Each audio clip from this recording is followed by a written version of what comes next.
Is a very distinguished panel, and all three of the guests today bring a very relevant and a very rich experience to talk about what I'm sure you will agree is a topic which is growing in importance. Now, as you all know that the United States is in the middle of a presidential election, and it's an election which is very different from the ones that we've been seeing before. There are a lot of questions and there's a lot of interest, I guess, all over the world and even in Pakistan, given the fact that there is a general perception that there is a level of anger in the US and they may end up electing perhaps somebody like Donald Trump or Bernie Sanders, who are, as they say, unconventional candidates. If that were to happen, what would happen? What would the new administration mean for the world and also for Pakistan? This also happened at a time when there are a lot of interesting changes happening in Pakistan also. And when in January next year the new US president takes oath, it will be about a year and a half or a year and a quarter before fresh elections take place in Pakistan. It will be 2 months after a new chief of the army staff is sworn in Pakistan. And it will be a year after big changes in the region, including the lifting of sanctions on Iran, a changing situation in Afghanistan, of course, a new flirtation and fighting going on parallel between India and Pakistan, and of course a lot of other things. So given all this, today's topic I think becomes really interesting from our point of view. Now, we are used to talking about post-A and post-B. So today we are talking about post-Obama. But if you were to look back at the last couple of years and put Pakistani-US relations in context, you will remember hearing about what will happen post-Osama bin Laden, what would happen post-Salala, post-APS, post-Rahil Sharif, post-Obama, and who knows, post the Sharifs, we don't know. But there's a lot of post which is in the air. So today, in today's topics, I think we're going to try and figure out what it means for Pakistan. So before I dive in right into today's discussion, let me quickly introduce our panelists for today. The first guest today with me on my left side is Mr. Steve Coll. He is the Dean of the Columbia School of Journalism, incidentally, which is also my alma mater, so I'm very glad that he's here representing the school that I also went to. He is one of the most well-known journalists in the United States, has been writing for The New Yorker, which is considered perhaps the top magazine in the US. He's a two-time winner of the Pulitzer Prize, which is the highest prize that you can get in journalism in the United States. Between 1983 and 2005, he's been a reporter, foreign correspondent, and a senior editor for the Washington Post. And he's covered South Asia extensively and has also authored many books, including the one which was most famous here called Ghost Wars, The Secret History of CIA, Afghanistan, and Bin Laden. And he is, of course, a frequent visitor to Pakistan and a commentator on Pakistani issues. So welcome to today's discussion. My next guest is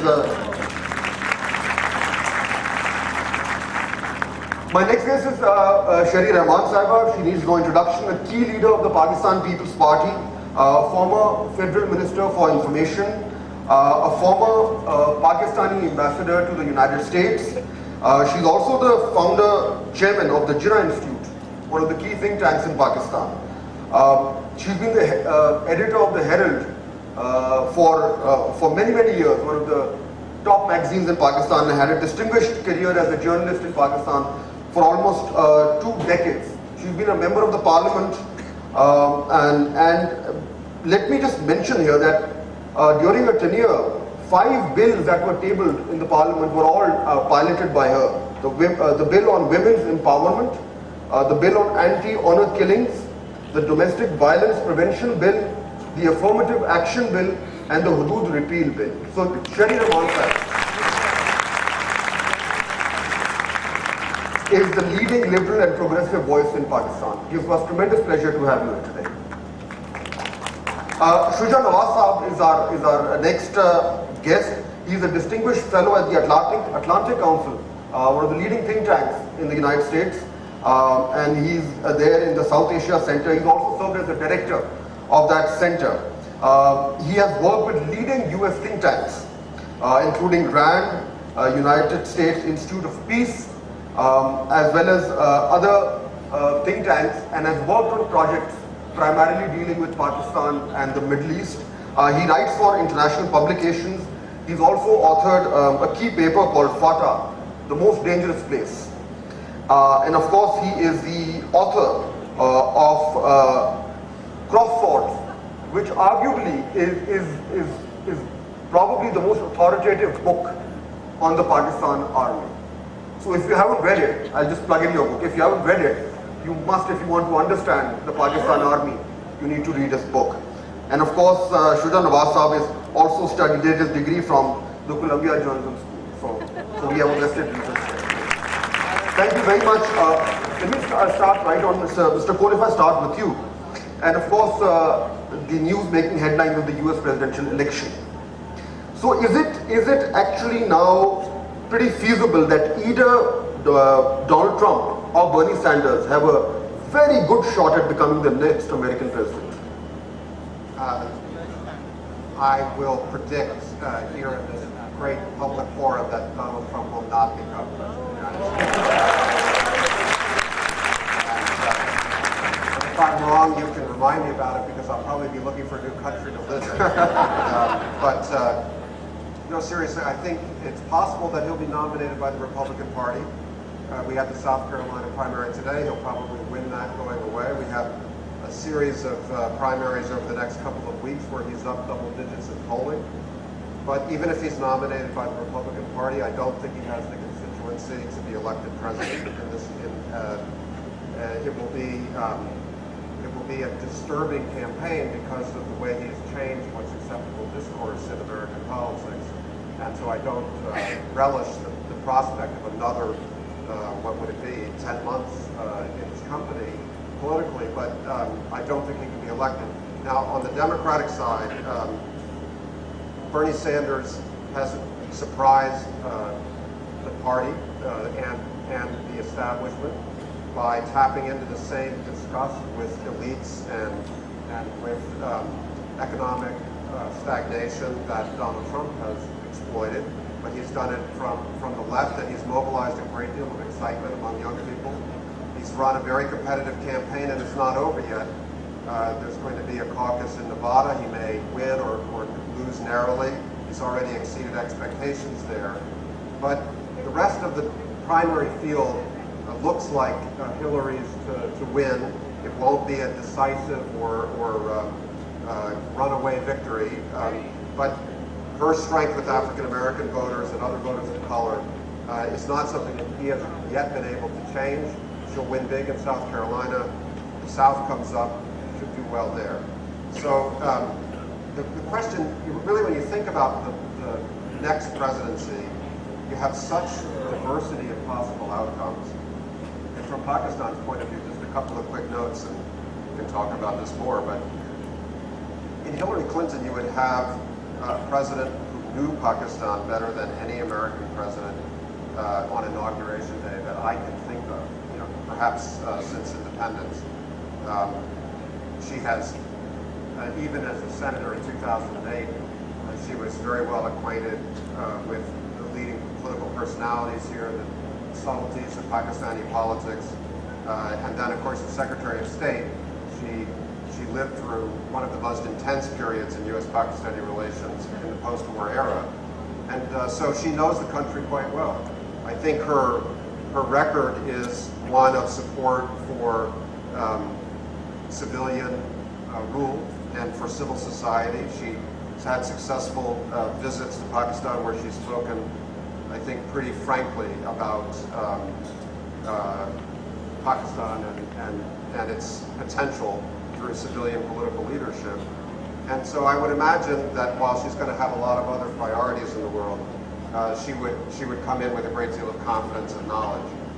the other possibility would be that the Republican Party nominates a more establishment candidate. At this point, the only one who seems plausible is Marco Rubio. And if he were elected, I would imagine he would come in without much personal experience in Pakistan and really not much foreign policy experience at all. And one would imagine that he would appoint the kinds of advisors that his party has traditionally brought back into government when they have a new president. And their tendency has been to emphasize the military relationship, have not invested as much in civilian politics and democratization. But if Trump were to be elected, I have to ask this question. If he were to be elected, what would that mean for a country like Pakistan? I don't think. I mean, what would it mean for America? He doesn't even know how our. I have to get in line. Doesn't even know how our nuclear weapons are organized, judging by his comments in one of the debates. But look, he represents total disequilibrium on public policy. He is not a conservative. He has spoken in favor of a single-payer medical system in the U.S., a kind of socialized medicine. He talks about cutting taxes, but his history on social policy and economic policy is all over the map and as much Democratic as Republican. On foreign policy, everything he has said has been personalized, instinctive, and often demagogic and bigoted. And if he were actually in office, how he would translate his affection for Vladimir Putin and his desire to build a giant wall on the Mexican border, I have trouble imagining it. The only thing that has started to develop as he gained strength, and it looked like he could become the nominee, is that the Republican Party has tried to convince itself that he's a better outcome than Ted Cruz, which is, a fairly low bar to get over from the Republican Party's point of view, because they really despise Senator Cruz, who's been a real maverick. And so they might try to embrace Trump and surround him with wise men and so forth, but his record is one of complete opportunism. So perhaps he would try to become electable by accepting the party's offer of legitimacy. All of that said, if you look at the demographics, the voting patterns of presidential cycles, the enthusiasm for Sanders, and the issues that Trump would have to carry into the general election, I say again, he's not elected. Okay, Shuja, also if I jump to you now, regardless of who wins the election, of course the individual has a strong influence on policy, but it is also institutionalized. So, you're sitting there, you're sitting in Washington, you're looking at how the US system is working, and you're looking at how it is telescoping Pakistan. So regardless of who wins in a year, 2 years' time, how will the US administration be looking at Pakistan? What are the key factors, the key elements which are going to be attracting attention and forcing US policymakers to look at Pakistan in a certain way? What would those flags be? First of all, I think one should bear in mind that this relationship is very fraught. And for those of you who've seen the film Groundhog Day, I think that would be a very apt description for this relationship, because both the US and Pakistan seem to want to relive their history in certain episodes again and again. So as the French say, plus ça change, plus c'est la même chose. That is really the way things go between the US and Pakistan. And the reason for that, at least in the recent decade or so, the Bush period and then the Obama period, has been marked by an increasing absence of a center of gravity in Washington about thinking about the region and thinking about Pakistan in particular. There is, to coin a phrase, a ghost war going on in Washington between the various departments. And given the opportunity, the DoD will exercise its its first dibs on this relationship and try and do an end run around the civilian side in Washington, the politicians. But in the end, I think it is the political appointees in the White House who call the shots. And so that has really been a characteristic of this. State has played a role and yet not played a role. It has gotten along much more than shaped the discussion. In the past, the distant past, state played a much more prominent role. What happens is that then the mill-to-mill relationship by default becomes the dominant one. And the US tends to prefer that because you can get short-term results when you deal with the military. It's very difficult dealing with democracies, and particularly new democracies, because they can't produce the results that you want to satisfy people on the Hill, for instance. So what are they going to be looking at? I think they're going to be looking at the ability of successive civilian governments in Pakistan to establish their supremacy through better governance, and to be able to get to know how the military operates within their own country, and to be able to manage that relationship with the United States. So it's not the military taking the lead, it's the civilians with the military participating in the discussions and taking the lead. I think looking from over the Obama years in particular, we've also noticed President Obama had a personal interest in Pakistan. As a child, he would come here with his mother. As a young man, he came with his friends from college. And he's also the first and the only US president who can actually pronounce the name correctly. So I think he has that distinction. But over time, at the White House meetings, you hear from participants that he started withdrawing. And so he was not participating or guiding the discussion, he just let the decisions take place. And I think that has hurt the relationship. The other thing that is going to hurt the relationship and will continue to hurt it is the fact that the US is now infatuated with India. For good reason. It's a much larger economy. The US needs to sell arms, needs to invest in India, needs to sell them nuclear equipment, and wants the Indians to be partners in their rebalancing to the east to counter China. It's not going to happen. It's not going to happen for many reasons, because India doesn't want to play second fiddle, and their system of purchasing arms is very hard to penetrate. Their system of allowing foreign direct investment is very hard to penetrate, and the US is discovering that. But I think this will continue, and this is going to dog this relationship, and Pakistan is going to be constantly under this fear that the US is going to dump them again and move on. Whereas the US is going to be looking at Pakistan and saying, are you going to be good boys in the neighborhood? Are you going to continue to be spoilers? So Sherry Rahman Sahib, since you've also served as the ambassador, you've looked at how they work and you've engaged with them at the highest level. What Shuja Nawaz Sahib is saying is essentially, he referred to the Groundhog Day.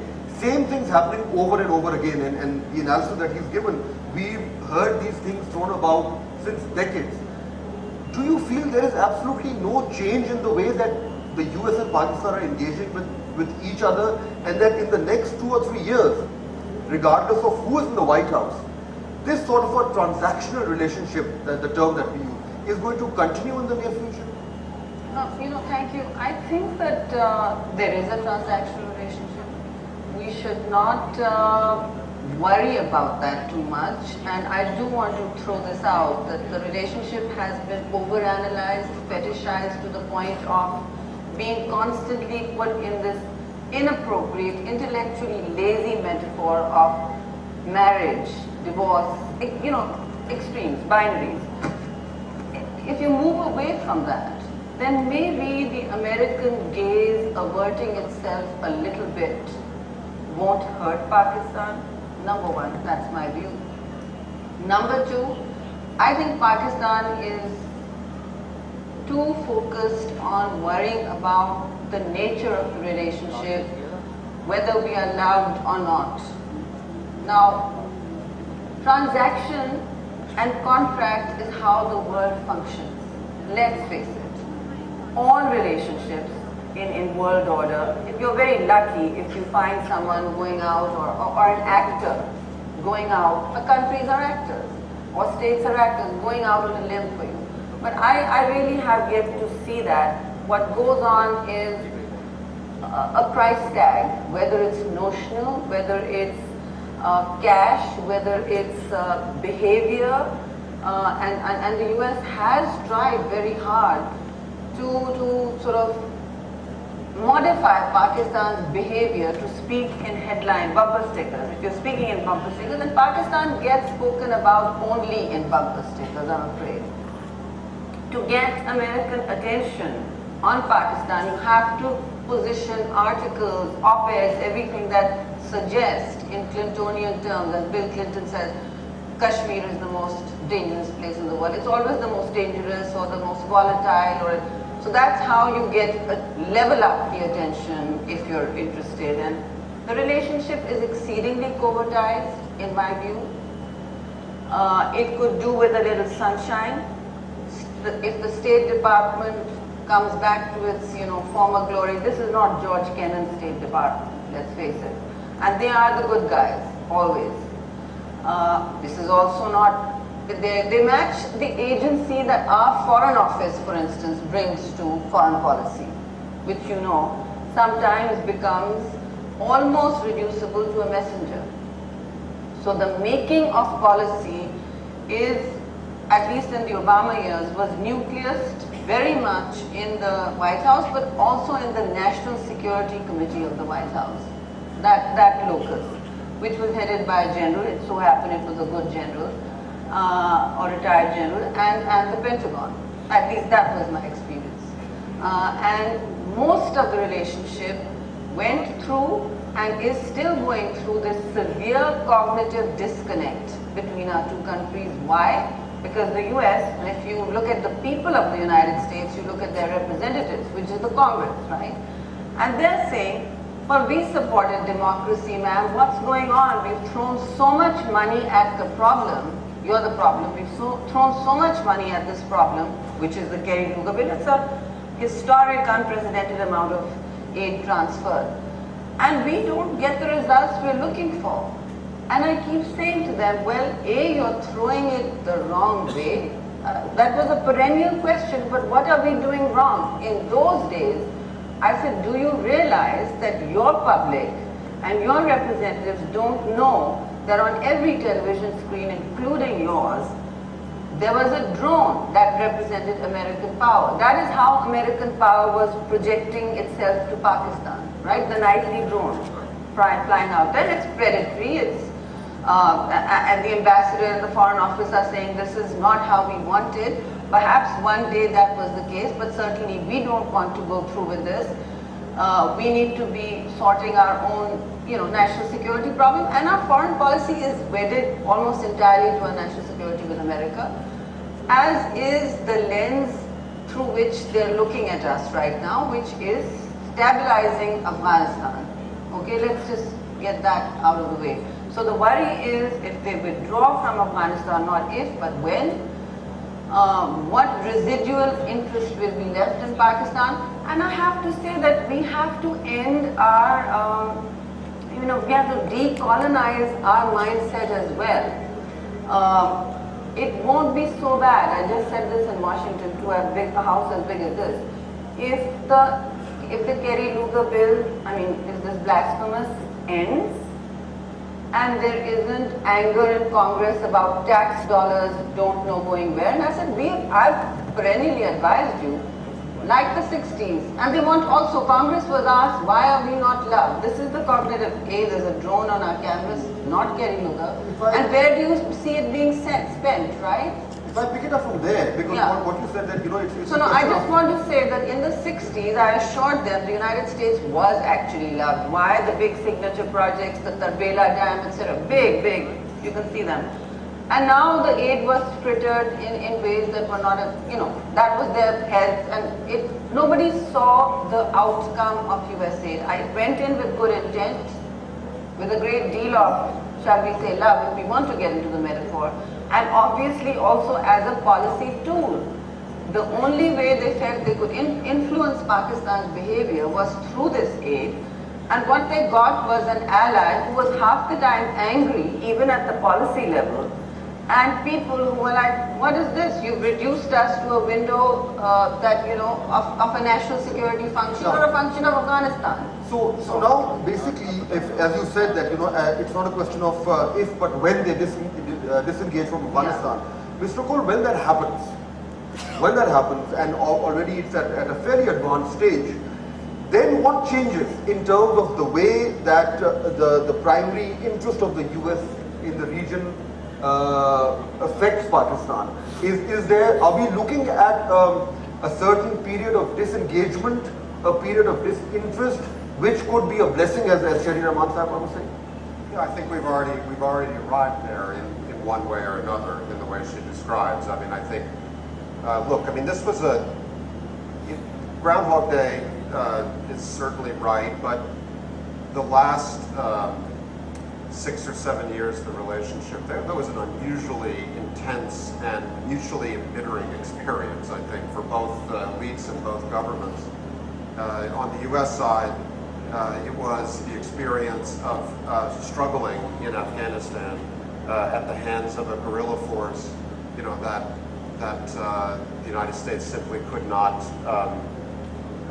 suppress, and blaming Pakistan for that struggle. On Pakistan's side, it was feeling abused by the kind of planned Columbia arrogance, hubris, and unchecked ambition of the U.S. Attempt to smother Pakistan into a different kind of strategic calculation and strategic partnership, even though you know, great friends of Pakistan like Holbrooke were part of the architect of that. The whole premise lacked a basis in Pakistani public opinion, it lacked a basis in Pakistani politics, and lacked a basis in American politics. So it was a grand failure, and I think we're living in the ashes of that failure on both sides. But it's remarkable that both countries managed to reset a sustainable relationship on the basis that Sherry more or less described. Transactions a little harsh, but you know, a very calculated small circle of shared interests projects we want to work on. They may involve civilian aid, education, public health. They may involve military supplies. On the U.S. side, they may involve cooperation around regional negotiations, including possibility of a political settlement around Afghanistan and counterterrorism priorities. You know, it's a relatively manageable basket of issues where the two sides have landed. But the problem is, in my experience as a friend of Pakistan, still in a sense, there's an embittered generation in American policymaking that is not going to go away. We used to talk in the U.S. about the lost generation of Pakistan of the Pressler years. You know, the colonels who came up and were isolated by sanctions and embittered by American policy. Well, now you have sort of a Pressler generation in the American military, colonels who served in Afghanistan along the eastern border, lost friends, saw comrades die, blamed Pakistan, and then internalized the Afghan perspective about the war and about the Taliban's revival. And you know, that's just a reality, and it's reflected in public opinion in both countries. And certainly in the U.S., I would say the biggest change from other periods of estrangement, relative estrangement in the relationship, is that generation in the military, but then also in Congress. I think there used to be a much stronger basis for thinking about Pakistan in the Congress than there is now. And it's hard to see how you would restore that except slowly over a period of a decade. And if I were to project this a couple of years ahead, Shuja, Nawaz, you know, being an expert on the Pakistan Army and written so extensively on that, you said the military to military channel is still very much the primary one in many ways, continues to do so. Now, clearly, I mean, there are some interesting developments happening in terms of civil-military relations in Pakistan also. It's not static. There's a little tug of war and, you know, the turf war and in a gentle way. in not a very abrasive way. So, if things are changing in Pakistan, and that's an assumption in terms of civil-military equation, does that not reflect the way that Pakistan deals with the United States? Will the Pakistan army still be the main point between the two countries? Will that continue in the next couple of years? I think 2 years is too short a time for a major change to occur. The trend appears to be moving in the right direction, but not fast enough in my book. Currently, in the last few years, well over 200 officers, the best and the brightest, selected by the Pakistan military, have gone for training to the United States. If you look around the senior military commanders, including the corps commanders, almost all of them have been trained in the United States. The earlier generation, ending in fact with Raheel Sharif, were the people that ended up going to Germany. He went to Germany as a young officer for the company commander's course. Shuja Pasha went to Germany. These are all German speakers. Because of sanctions, they had to go elsewhere. So this is going to make a difference by being there, by having established relationships. This is going to continue that relationship between the two militaries. But the key point, and I think this is the one that Rehman was referring to also, is how quickly and how well the civilian side starts asserting its position in decision-making within the country. And do you see signs? And I don't, I'm currently in the process of looking at the National Action Plan. And I see little bits of it, but I don't see a coherence. And this is where the military has the advantage of being better organized. They have a very clear vision of what they want to do, and they bring the office work that supports that. They bring the research to the meetings. They come prepared. We're not seeing that as yet. Now, as far as getting assistance from the United States is concerned, we are and have been on a downslope since 2010. Fiscal year 2010 was the height of US flows to Pakistan, about $4 billion plus a year. This last year, it came down to 900 million. 300 million are under certification and waivers. And this is going to continue to be the pattern. It's going to go down. Coalition support funds are going to disappear. And the Pakistan military will be very happy if it gets $100 million for stability operations or whatever. But the ownership for that needs to come from Pakistan. I should remind everyone here that the Kerry-Lugar bill gave $7.5 billion over 5 years. Those 5 years ended some time ago. $2 billion of that is still not dispersed. And one of the big reasons for that is that Pakistan was not prepared to be able to absorb that money and to provide the counterpart funds to be able to use it effectively. And so the US Congress will not authorize the disbursements till that is done. So Pakistan needs to get its act together. We talk about becoming autarkic, we talk about becoming independent, but I see a steady stream of Pakistani politicians coming to Washington on a regular basis. It's almost as if we're seeking the US imprimatur on our policies and our ideas in order to establish our positions back home. I think Pakistan needs to be much more selfish in the way it looks at its situation and stabilize its polity, stabilize its politics. I'll give you one very specific example, and I think Sherry will probably be able to talk much more specifically about these issues. Last year, we had a windfall of $7.4 billion from the drop in the price of energy. Was there a vision in Pakistan of using that savings and applying it to either debt reduction or to longer-term investment in education or health or those sectors which badly need to be addressed, or to creating employment opportunities? No. When I talk to senior members even of the government, privately, they tell you that the money's been frittered away. And in this current year, it'll be the same, if not a larger amount, and that's likely to have the same fate. So the responsibility doesn't rest on the American side. You know, It doesn't. don't expect Sure. strategic altruism.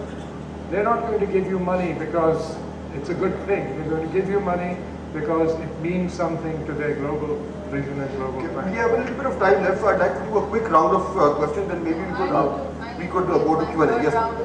Yes. Yeah. We are coming into that. No. Can I shift gears? Yeah, I want to shift the gears, if I may, to two things.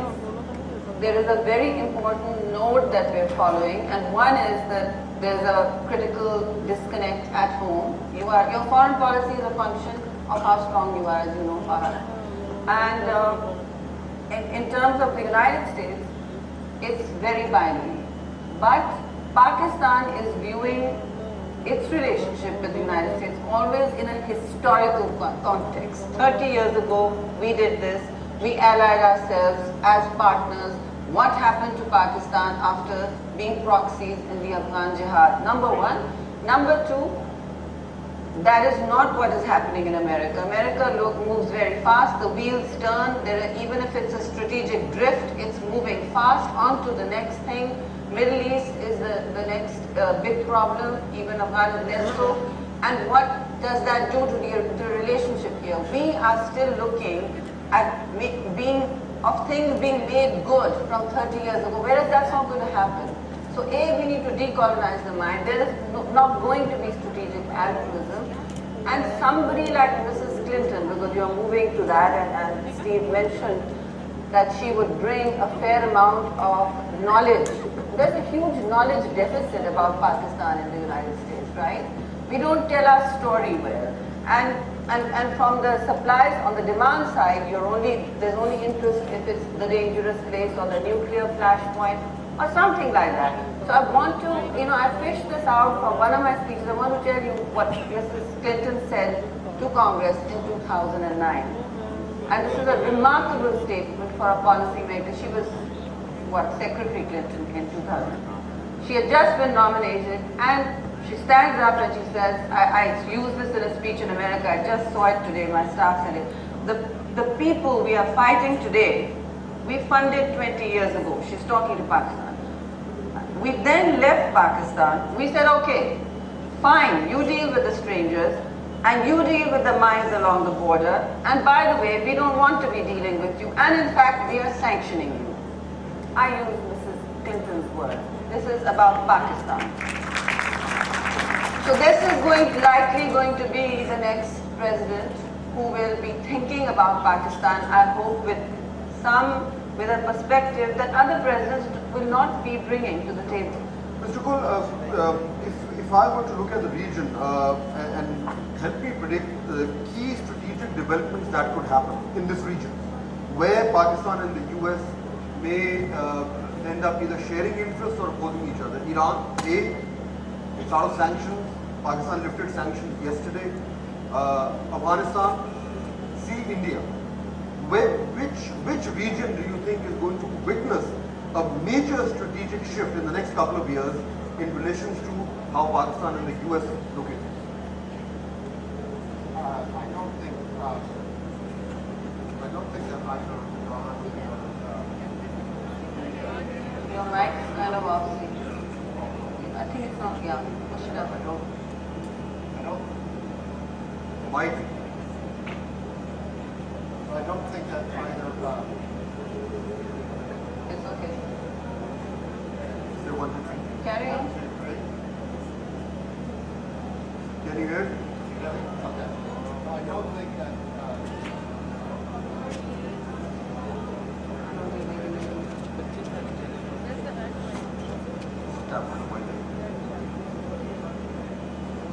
Well, this doesn't usually happen, so congratulations to the Lit Fest. Fix the mic, please, while I talk.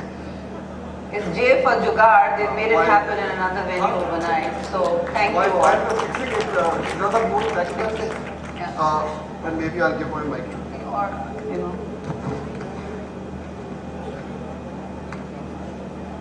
Haji?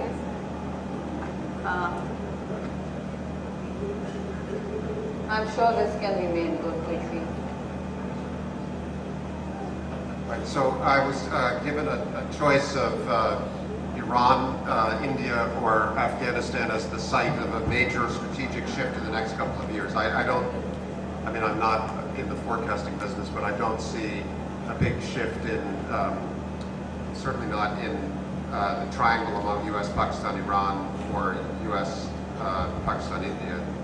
I think in Afghanistan, where there may be shared interests is where there are already shared interests, which is to try to manage the transition to a post-NATO Afghanistan and the possibility of an even more intense civil war than the one that's already raging there, in a way that doesn't repeat the pattern of destabilization in Pakistan that we saw after 2001. So cooperation to try to prevent Afghanistan from descending even further into darkness, and while doing that, being mindful that Pakistan has suffered greatly and worked at high cost since 2008, since the depths of 2007, 2008, to get itself into a position where it might be able to defend itself against spillover from an intensifying Afghan war. And so the U.S. would certainly be interested in thinking together about how to prevent a repetition of either the effect on Afghanistan of the 90s or the effect on Pakistan of the 2000s. We have a few minutes left, so we can have a couple of questions. Raise the hand. Yes, sir.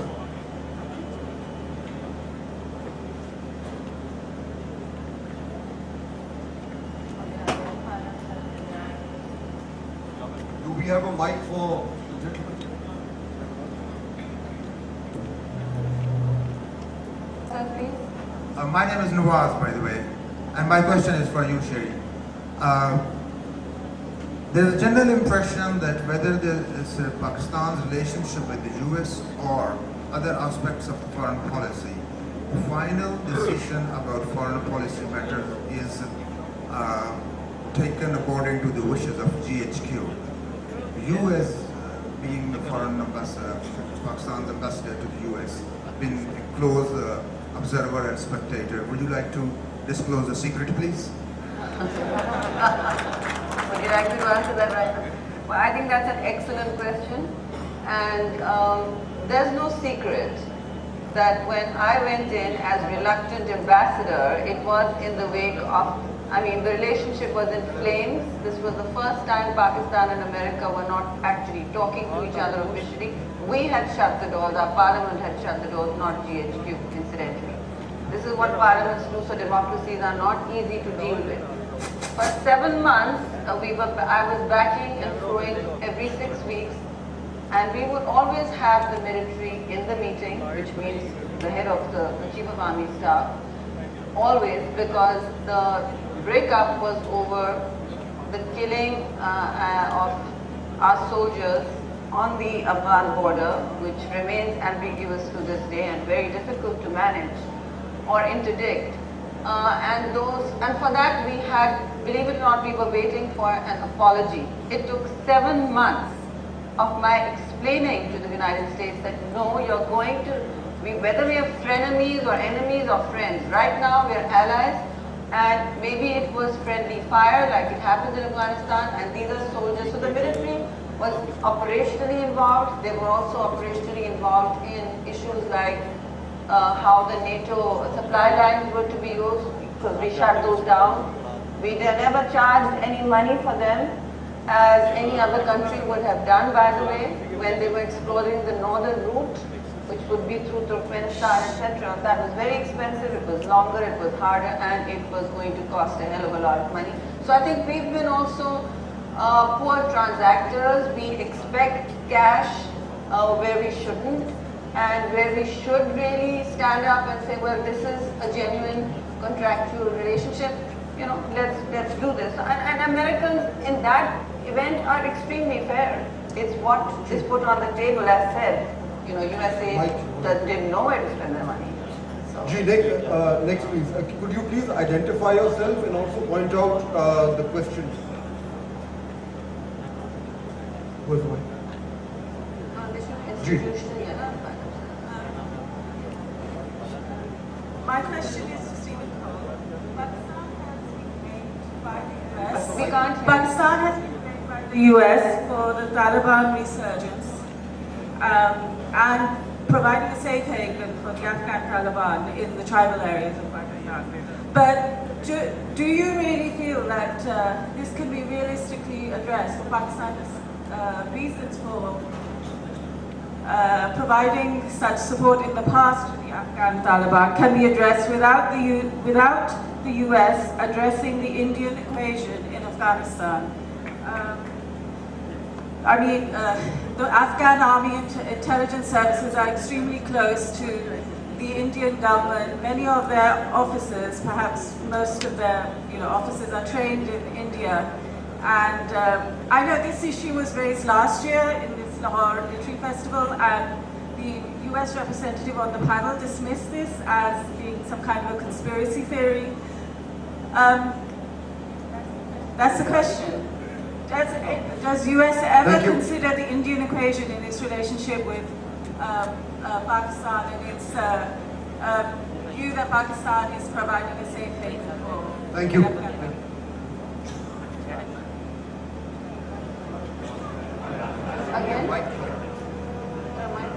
I seem to be a mic killer. No, I'm writing a second volume of this book, Ghost Wars, I did 10 years ago. So it's a chronicle of U.S.-Pakistan relations in some respects, and the triangle of U.S., Pakistan, Afghanistan from 2001 until something like now. And so I've been going back over this question in great granular detail, trying to acquire contemporaneous notes and discussions at different phases. And one thing that's striking is that, of course, the Pakistani side, at every opportunity, raised this concern as part of their agenda with the Americans after 2001. The Americans heard it. They often didn't take it as seriously as they might have. Whatever the gap in assessments about the extent of Indian presence in Afghanistan, it was obvious that it was a very high concern on the Pakistani side. And the Americans really kind of whistled past the problem, I think, because it went to the fundamental disconnect between how the two countries saw their interests in the unfolding crisis. So, no, I wouldn't dismiss it out of hand. And obviously, look, my impartial view is that the Pakistani factual estimate of India's intelligence presence in Afghanistan was overblown, but there is also evidence that India did have interests, as the Afghan intelligence service did, in sheltering certain fugitives from Pakistan and in other kinds of contacts that would have been concerning to Pakistan. So, I think the old joke, just because you're paranoid, it doesn't mean they're not out to get you. And there was definitely some reason for these demarches again and again. Well, thank you very much. We're actually out of time, so I'm sorry about all those people who have asked the questions. We are out of time. I'd like to thank all three guests for taking our time and talking on this very important. Thank you for coming.